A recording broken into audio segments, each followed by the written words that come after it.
Jangan tertawai, Ustadz anak kardinal, dia jauh lebih jahat dari yang kita pikirkan. Seminggu terakhir, dunia maya punya bahan tertawaan baru, yaitu Ustadz Fauzan atau yang belakangan ketahuan nama aslinya yaitu Joko Subandi. Saya ini barusan masang internet rumah, sehingga barusan juga merasakan bebasnya berselancar di dunia maya, tanpa bingung kuota, pamer. Ini juga menyebabkan saya berani membuka konten-konten tidak berguna, yang biasanya saya akan hindari karena harus hemat kuota. Singkat cerita, akhirnya saya nemu investigasi dari Mualaf Center yang disiarkan secara cukup lengkap oleh Vertizone TV, juga belakangan dari channel Apuiwas. Saya terus terang tertarik dengan videonya karena ada seorang mualaf, Ko Stephen, yang ikut dalam investigasi. Saya mengikuti hampir semua video yang ditayangkan, yang jumlah durasinya cukup mengerikan. Kalau saya sedang nggak ngikutin anjuran pemerintah, untuk di rumah saja, pasti saya nggak ada kesempatan untuk ngeliatin semua unggahannya. Dari dua potongan video yang tersebar, dengan durasi yang sama-sama di bawah 5 menit, kita diajak untuk sama-sama menertawakan kebodohan si Subandi. Tapi bila kita mau mengikuti keseluruhan video yang bertebaran di YouTube, maka kita akan jijik sekaligus ngeri, melihat betapa jahatnya si mualaf jadi-jadian ini. Maka sangat cocoklah kutipan dari sebuah lagu dangdut yang sempat ngetop tahun lalu, entah apa yang merasukimu. So, cekidot. Kalau dari potongan dua video yang beredar, kita mungkin tidak terlalu bisa melihat terlalu jauh tentang uak, Ustadz anak kardinal, ini. Tapi kalau menggabungkan semua durasi video yang ada, akan banyak muncul fakta mengejutkan. Saya tahu sebagian besar dari kita, nggak punya banyak waktu untuk memelototi semua video itu. Mungkin juga ada yang punya banyak waktu, tapi celakanya tidak punya cukup kuota. Oleh sebab itu, saya berbaik hati untuk merangkumkannya untuk kita semua. Selain bahwa dia mengaku sebagai anak tunggal dari pasangan kardinal Katolik dan seorang misionaris Kristen, Subandi ini juga mengaku bahwa orang tuanya punya sederet hotel dan ajaib puluhan gerai baju muslim. Dia juga menyatakan dulunya, tahun-tahun 2004 sampai tahun 2005, punya gaji puluhan juta rupiah, dari pekerjaannya sebagai pemuka agama Kristen. Pula, dengan heroiknya, dia menyatakan bahwa itu semua dia tinggalkan, untuk menjadi seorang mualaf yang miskin.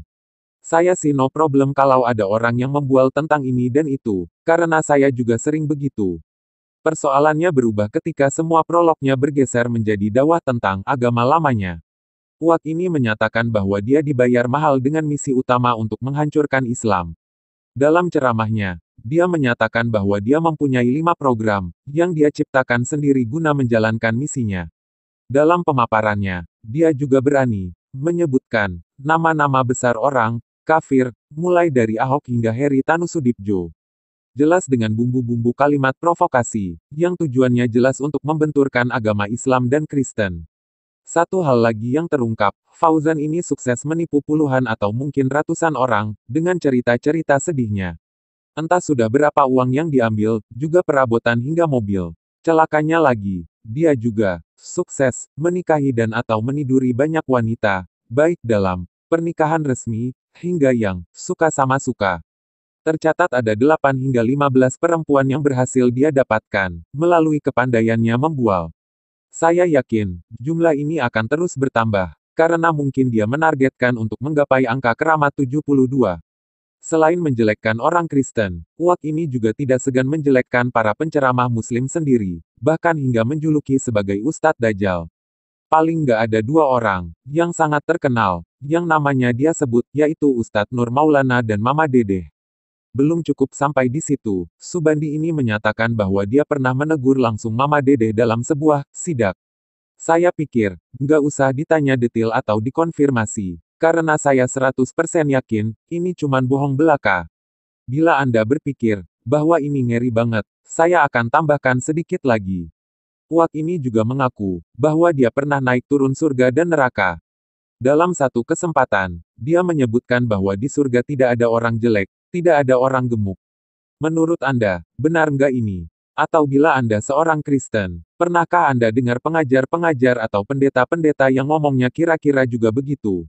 Yang paling menarik, di setiap akhir khotbahnya, Uak selalu meminta sodakoh atau persembahan atau minta duit lah, gampangnya. Dia juga mengutip ayat-ayat Al-Quran. Tentang uang pemberian yang akan dikembalikan 10 kali lipat, 100 kali lipat. Bahkan dia menyatakan, dengan setengah bercanda, bahwa mereka yang tidak bawa uang, bisa memasukkan perhiasannya ke dalam kotak yang diedarkan. Sound familiar?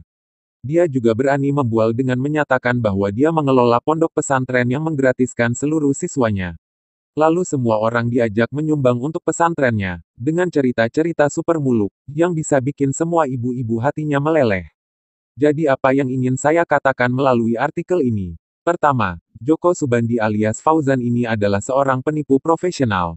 Sayangnya dia serakah, sekaligus kurang pinter, tapi bermulut dan berwajah manis. Kedua, orang ini tidak cukup hanya ditertawakan, tapi dia harus segera dibawa ke ranah hukum. Dia orang yang sangat berbahaya, serta berpotensi untuk mengadu domba umat beragama di Indonesia.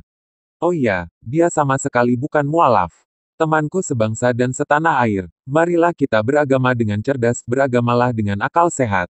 Sudah terlalu banyak kita dibodoh-bodohi dengan mereka yang memakai gelar ini dan itu, mantan ini dan itu. Terlalu banyak orang yang berjualan agama untuk keuntungan kantongnya, untuk kepentingan ideologisnya, untuk tujuan politiknya. Jangan baperan kalau petinggi agamamu disentil, mereka bukan Tuhan, mereka juga bisa salah. Bahkan tidak jarang mereka hanyalah seekor serigala yang berbulu domba. Tidak lebih.